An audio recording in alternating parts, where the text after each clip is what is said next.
দুনিয়া যতই সাজাও বান্দা মনে রাখো তুমিও থাকতা না, দুনিয়াও থাকতো না। তুমিও যেমন মৃত্যু হবে, এই কায়নাতেরও মৃত্যু হবে। এই দুনিয়ার প্রত্যেক মানুষের মৃত্যু হলে সেটারে মৌত বলে, আর একদিন গোটা সৃষ্টি জগতের মৃত্যু হবে সেটারে কিয়ামত বলে। সেটারে কিয়ামত বলে। কেউ থাকবে না, আল্লাহ কথাটা বারবার মনে করাইছে। তোমার যেমন মৃত্যু হবে সৃষ্টি জগতেরও মৃত্যু হবে। ইজাস সামাউন ফাতারাত ওয়া ইদাল কাওয়াকিবুন তাসারাত। আল্লাহ বলেন ইজাস শামসু কুফিরাত।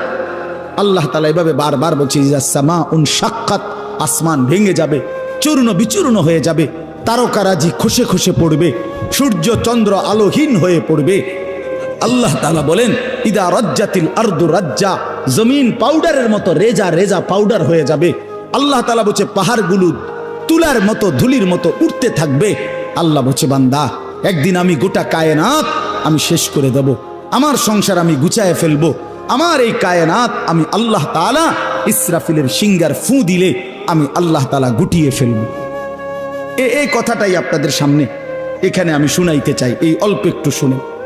আল্লাহ তাআলা এখানে এই কথাটাই তুলে ধরছেন কোরআনের বহু সূরায় যে বান্দা এই সৃষ্টি জগৎ একদিন থাকবে না, কিয়ামত হবে, একদিন ইসরাফিল ফু দিবে।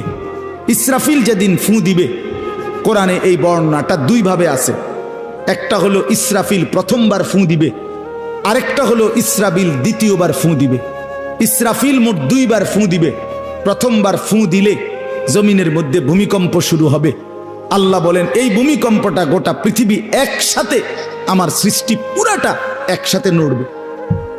ইন্না জালজালাতাস সাআতি শাইউন আযীম।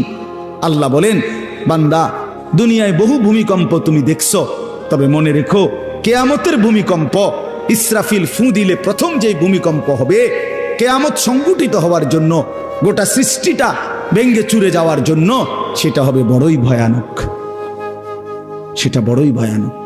ইয়াউমা তারাউনাহা তাযহালু কুল্লু মুরদিআতিন আম্মা আরদাআত। কোরআন শরীফে আছে এই প্রথম ভূমিকম্প যখন শুরু হবে জমিনে, ইসরাফিলের ফু শুরু হবে, সব কিছু যখন ভাঙতে শুরু করবে, আল্লাহ তাআলা বলেন যে মা তার দুধের বাচ্চা কোলে দুধ খাওয়াচ্ছিল, ওই মা সন্তানকে ছুঁড়ে ফেলে দিয়ে পাগলের মতো ছুটতে থাকবে।